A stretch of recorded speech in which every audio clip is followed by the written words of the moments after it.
நம்ம எல்லாரும் ஆர்வத்தோட வெயிட் பண்ணிட்டு இருந்த அந்த குறும்படத்துக்கான ப்ரோமோவை 4வது ப்ரோமோவை ரிலீஸ் பண்ணிருக்காங்க. எனக்கு ஒண்ணுமே புரியல. காலையில இருந்து ஒரு ப்ரோமோ ஓட்டிங்களே, எதுக்கு அந்த தண்டத்துக்கு அந்த 3 ப்ரோமோ அப்படின்ற மாதிரி தான் இருந்தது.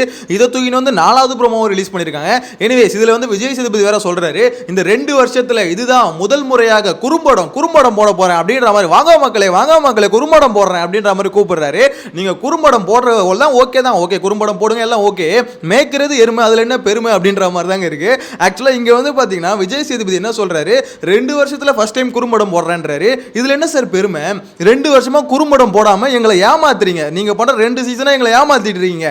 இதுவும் நீங்க போடுறது குறும்படம் இல்ல, பிக் பாஸா வேற வழியில எக்ஸ்பிளைன் பண்ண முடியாது, ஹோஸ்ட் வந்து கிளியரா எக்ஸ்பிளைன் பண்ண மாட்டாரு அப்படின்றதுக்காக கொஞ்சம் இன்ட்ரெஸ்டிங்கா மாத்துறதுக்காக அந்த குறும்படம் அவர் போடுறாரு. அதை தவிர நீங்க எங்க குறும்படம் போடுறீங்க? உங்ககிட்ட அதான கேள்வியா இருக்கு. குறும்படம்ன்றது எவ்வளவு பெரிய மேட்டர் தெரியுமா? கமல் சார் இருக்கும் போது எப்படி இருக்கும் தெரியுமா? அப்படியே தீயா பறக்கும். அந்த குறும்படம் போடுங்க, இந்த குறும்படம் போடுங்க அப்படின்ற மாதிரி அகம் டிவி வெளியே அகத்திற்குள் அப்படின்னு அந்த ஆள் சொன்ன உடனே, அந்த மனுஷன் சொன்ன உடனே பாத்தீங்கன்னா அப்படியே ஃபயர் தெரியும். சோ அந்த வரைக்கும் ஃபயரா இருந்த ஒரு விஷயத்தை 2 வருஷமா நீங்க யூஸ் பண்ணவே இல்லை. இதுல வேற பெருமை 2 வருஷத்துல ஃபர்ஸ்ட் டைம் அப்படின்ற மாதிரி என்ன சொல்றதுனே தெரியலங்க. அந்த ப்ரோமோவை பார்த்த பேர் இரிட்டேட் தான் ஆகுது. இதுல வேற ரொம்ப பெருமையா சொல்றாங்க, அதுதான் எனக்கு செம கடுப்பாயிடுச்சு. எனிவேஸ் அந்த ப்ரோமோல வந்து என்ன சொல்றாருன்னா, இந்த மாதிரி குறும்படம் போட போகிறேன், எல்லாம் குறும்படம் என்ன குறும்படமாக இருக்கும் கொஞ்சம் கெஸ் பண்ணுங்க அப்படின்ற மாதிரி எல்லாம் யோசிக்க சொல்கிறாரு. கண்டிப்பாக அங்கே நம்மளா இருந்தோம்னா என்ன யோசிச்சிருப்போம் தெரியுமா? விஜய் சேதுபதிக்கு யார் ரிகர்சல் கொடுக்குறா? அதாவது அவருக்கு வந்து பார்த்தீங்கன்னா இந்த டாக் பேக்கில் சொல்கிறாங்களே, அவங்களுக்கு ஒரு குறும்படம் தான் போட்டு காமிக்கணும், இப்படி தாங்க அவரை வந்து ட்ரெயின் பண்ணுறோம், இந்த கேள்வி கேளுங்க அப்படின்ற மாதிரி நெக்ஸ்ட் அந்த குறும்படம் தான் நம்மளாம் வெயிட் பண்ணும் போல. ஏன்னா அதுதான் பெரிய பிரச்சனையாக இருக்குது அப்படின்ற மாதிரி தோணுது. எனிவேஸ் இதில் வந்து ஹவுஸ்மேட்ஸ் வந்து பார்த்தீங்கன்னா ஒவ்வொருத்தரையும் எந்திரிச்சு சொல்கிறாங்க, இதுவாக இருக்குமோ அதுவாக இருக்குமோ. சபரி எந்திரிச்சு சொல்கிறாரு, இந்த மாதிரி பிரவீன் அந்த இதில் ஏதாவது பண்ணியிருப்பானோ, சாப்பிட்ற மேட்ரோ அப்படின்ற மாதிரி பார்வதிலாம் கேட்குறாங்க. எனக்கு இதெல்லாம் ஓகே. அந்த சபரி இருக்காப்ல, அவர் நேத்தே கண்டுபிடிச்சிட்டாரு, அதாவது அந்த டாஸ்க் நடந்துட்டு இருக்கும் போதே கண்டுபிடிச்சிட்டாரு. மேபி இது ஏதாவது சீக்ரெட் டாஸ்கா இருக்கலாம் அப்படின்ற மாதிரி சாண்ட்ராவை பார்த்து அந்த ஆள் சொன்னா. நான் கூட நினைச்சேன், ஆஹா சபரி என்னடா இவ்வளோ ஈஸியா, அதாவது பிக் பாஸ் ஃபுல்லா நைட்டு ஃபுல்லா உட்காந்து ஓட்டின ஒரு விஷயத்தை காலையில இவ்வளோ ஈஸியா கண்டுபிடிச்சிட்டாருன்னா அப்போ எந்த அளவுக்கு சபரி இன்டெலிஜென்ட்டா இருக்கணும், பிக் பாஸ் வந்து கரைச்சு குடிச்சிட்டு வந்திருக்காரு அப்படின்ற மாதிரி யோசிச்சுட்டு இருந்தேன். சும்மா ஒரு பேச்சுக்கு அடிச்சு விட்டுருக்காரு போல. இப்போ கேட்டோன்னே பிரவீன் ஏதாவது பண்ணியிருப்பான் அப்படின்ற மாதிரி சொல்றாரு. சபரி எங்களை ஏமாத்திட்டீங்க சபரி. என்ன சபரி நீங்க பிக் பாஸ்ல, அதாவது எப்படி சொல்றது, பிக் பாஸோட டோட்டல் ஸ்ட்ராட்டஜியும் நீங்க அப்படியே ஃபிங்கர் டிப்ஸ்ல வச்சிருப்பீங்கன்னு நினைச்சோம். என்ன சபரி நீங்க போங்க அப்படின்ற மாதிரி தான் இருக்கு. எனிவேஸ் இதுக்கப்புறம் பாத்தீங்கன்னா இதுல 2 பேரோட ரியாக்ஷன் ரொம்ப ரொம்ப முக்கியம். யாரு? சாண்ட்ராவா அப்படின்னு கேட்டீங்கன்னா இல்ல, சாண்ட்ராவோட ரியாக்ஷன் காமிக்காம போறாங்க, அதெல்லாம் நம்ம தேவையே இல்லை. இன்னைக்கு ஃபோக்கஸே 2 பேர் மேல தான். அதுல வந்து ஒன்னு வந்து பாத்தீங்கன்னா பார்வதி, இன்னொன்னு வந்து பாத்தீங்கன்னா இது வியானா அரக்கி. ஸோ இவங்க அரக்கி, இன்னொன்று தப்பா நினச்சிக்காதீங்க, நடிப்பு அரக்கி. ஸோ இவங்க 2 பேர் மேல தான் என்னோட ஃபோக்கஸ் இருக்க போதுங்க. என்னோட ஃபோக்கஸ் மட்டும் இல்லை, நிறைய பேரோட ஃபோக்கஸ் அவங்க 2 பேர்ல தான் இருக்க போது. கண்டிப்பாக இந்த குறும்படத்துக்கு ஏன் வெயிட்டிங்னு நினைக்கிறீங்க? இந்த குறும்படம் நம்ம எல்லாரும் பார்த்தது தானே. ஸோ அப்புறம் எதுக்கு மக்கள் எல்லாம் இந்த குறும்படத்தை அந்த இதை கேட்கும் போது எல்லாம் ஒரு ஹைப் வருது, காலிலேருந்து அந்த ப்ரோமோக்கு ஏன் வெயிட் பண்ணுறாங்க அப்படின்னா, இந்த குறும்படத்தை பார்த்ததுக்கப்புறம் சில பேரோட ரியாக்ஷன், சில பேரோட மனக்குமுறல்கள், அது எல்லாத்தையும் பார்த்து அவங்க வந்து பார்த்தீங்கன்னா கதறாங்கல்ல, அதை பார்க்கும்போது நம்மளுக்கு கொஞ்சம் சாட்டிஸ்ஃபைங்காக இருக்கும். ஸோ அந்த மாதிரி கதறல் வந்து பார்த்தீங்கன்னா 2 பேர்கிட்ட வந்து கட்டாயமாக வரும். கண்டிப்பாக பார்த்தீங்கன்னா பார்வதி கிட்ட வந்து வியானா கிட்ட வந்து வரும், வியானா கிட்ட வந்து கொஞ்சம் அதிகமாகவே வரும். இன்னைக்கு எபிசோட் முடிஞ்சதுக்கப்புறம் பாருங்களேன், புலம்பல் ரொம்ப அதிகமாக இருக்க போது. கண்டிப்பா வியானோட புலம்பல் ரொம்ப அதிகமா இருக்க போது. அது எப்படி சீக்ரெட் டாஸ்க்னா எங்களோட உழைப்பை சுரண்டுருவீங்களா நீங்க, அதுவும் தப்பு தானே அப்படின்ற மாதிரி பேசுறாங்களா இல்ல நான் நோட் பண்ணி வச்சுக்கோங்க. கண்டிப்பா பேசுவாங்க.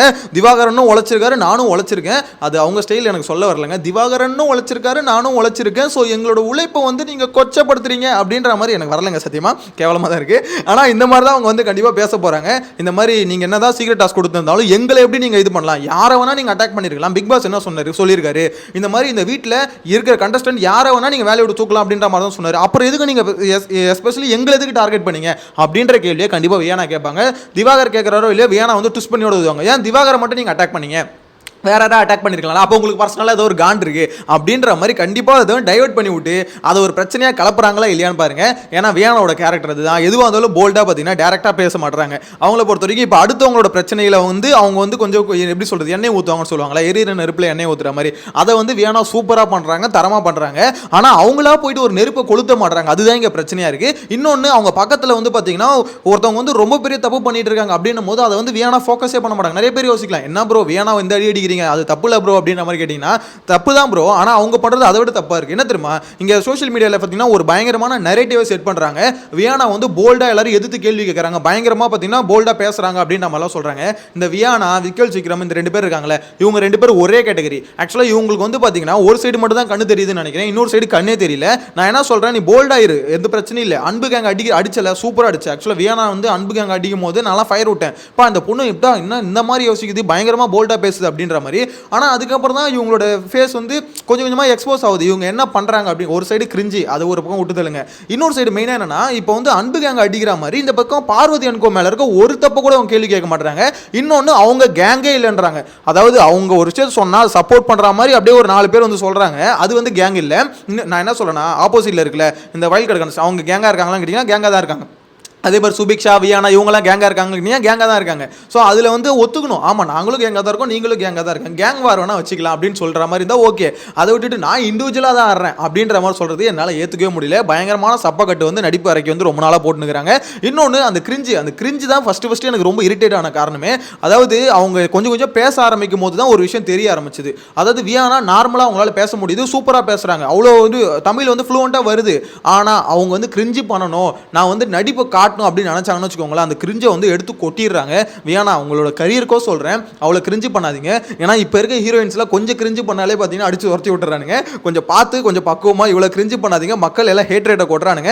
உங்க ஆளுங்க என்ன வேணா உங்களுக்கு முட்டு கொடுக்கலாம், நீங்க பண்ற அந்த கியூட்டான இது ரியாக்ஷன் சொல்லிட்டு ஒன்று பண்றீங்களா, அது எடுத்து பார்த்தீங்கன்னா ஹஹா ஆசினி அந்த பிஜிஎம் போட்டு ட்ரெண்ட் பண்ணலாம். அதாவது அவங்க கொடுத்த காசுக்கு அவனுக்கு வேலை செய்யலாம், அதுக்கு மக்கள் பார்த்து அதை ரசிக்கணும்ல, எல்லாம் கழுவி ஊத்துறானுங்க. கொஞ்சம் புரிஞ்சுக்கோங்க அப்படின்ற மாதிரி சொல்ல தோணுது. கொஞ்சம் திருத்திக்கணும். அவங்க என்ன சொல்றாங்க, எஃப்ஜேக்கு வந்து எப்படி அந்த வாயில் சத்தம் போடுறான்ல, அந்த மாதிரி எஃப்ஜே எப்படி ஒன்று பண்ணுறானோ அதே மாதிரி நிறைய பேர் எப்படி டான்ஸ் ஆடுறாங்களோ, எனக்கு வந்து இந்த மாதிரி பண்ணுறது தான் என்னோட டேலண்ட்டு, எனக்கு அதுதான் வரும் அப்படின்ற மாதிரி சொல்கிறாங்க. எது கிரிஞ்சி பண்ணுறதா அப்படின்ற மாதிரி தான் என்னை பொறுத்த வரைக்கும் யோசிக்க தோணுது. ஆனால் எனிவேஸ் இந்த சீக்ரெட் டாஸ்க்கு சரி, சீக்ரெட் டாஸ்க்கு இதோட அந்த குறும்படம் இருக்குல்ல, இது வந்து பயங்கர ஹைப்பாக இருக்குங்க. எனக்கு தெரிஞ்சு ஸ்டார்டிங்கே இதை போட்டுட்டு தான் ஆரம்பிக்கிறாரோ அப்படின்ற மாதிரி இருக்குது. ஆனால் அந்த பார்வதியோட ரியாக்ஷனும் சரி, வியானாவோட ரியாக்ஷனும் சரி பயங்கர இன்ட்ரெஸ்டிங்காக இருக்க போதுங்க. இந்த ப்ரோமோலையும் அவங்க 2 பேருக்கும் ஃபோக்கஸ் வச்ச காரணமே அதுதான். ஏன்னா அது பிக் பாஸ் டீமுக்கே தெரியும், அவங்க 2 பேரும் எப்படி பேசினாங்க, இதை பற்றி எப்படி, அதாவது சாண்ட்ரா மேலே இருக்கிற மொத்த வன்மத்தையும் கொட்டிட்டாங்க. அவங்க வந்து அசிங்கமாக திட்டாங்க, அவங்க வந்து அப்படி பண்ணிட்டாங்க இப்படி பண்ணிட்டாங்க அப்படின்ற மாதிரி வியானா ஒரு சைடில், இன்னொரு சைடில் பார்வதி வந்து பார்த்தீங்கன்னா என்னமோ சொல்லிட்டு இருந்தீங்க, அவங்க என்னோட மோசமாக பண்ணுறாங்க, அவங்க பிஹேவியர் அவ்வளோ கேவலமாக இருக்குது, ஸோ சாண்ட்ராலாம் இப்படி பண்ணுவாங்கன்னு எதிர்பார்க்கவே இல்லை அப்படின்ற மாதிரி பார்த்தீங்கன்னா பார்வதி ஒரு பக்கம் பார்த்தீங்கன்னா கழுவி ஊற்ற 2 பேரும் அவ்வளோ 2 நாளில் பார்த்தீங்கன்னா அவ்வளோ கழுவி ஊற்றிட்டாங்க. இதில் இல்லாமல் அவங்கள ஜெயிலெலாம் போட்டாங்க.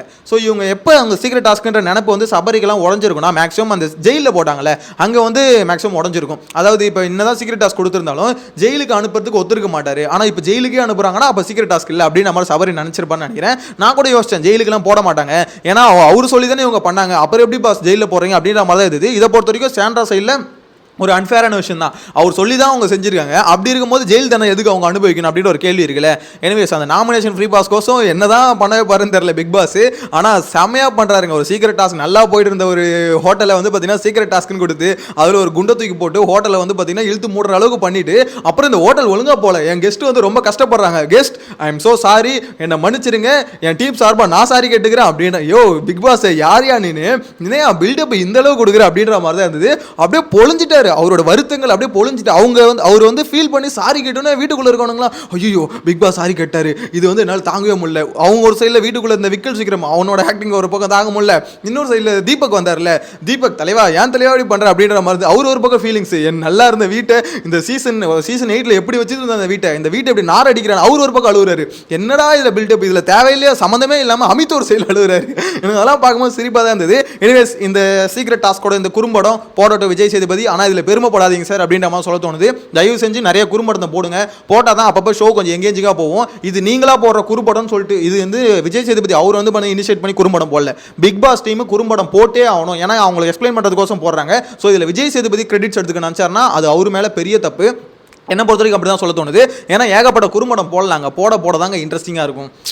எனிவேஸ் எனக்கு தெரிஞ்ச அவர் பண்ணுற மாதிரி தெரில, அந்த மாதிரி இது அவரே பெருமையாக சொல்லிக்கிறார் 2 வருஷத்தில் ஃபஸ்ட் டைம் அப்படின்னு. இதுக்கப்புறம் அடுத்த குறும்படம் வரதுக்கு இன்னும் 2 சீசன் ஆகும்னு நினைக்கிறேன். அதுக்குள்ளே தயவு செஞ்சு எப்படியாவது விஜய் சேதுபதி வந்து பார்த்தீங்கன்னா எவிக் பண்ணி விட்டுருங்க. எப்படி மற்றவங்களை வந்து அன்ஃபேராக எவிக் பண்ணுறீங்க அதே மாதிரி இவரு எவிக் பண்ணி விட்டால் கொஞ்சம் பெட்டராக இருக்கும் தோணுது. எனிவேஸ் உங்களோட கருத்தை மறக்காம கமெண்ட்டில் மென்ஷன் பண்ணுங்க. நெக்ஸ்ட் வீடியோவில் மீட் பண்ணலாம். Bye by.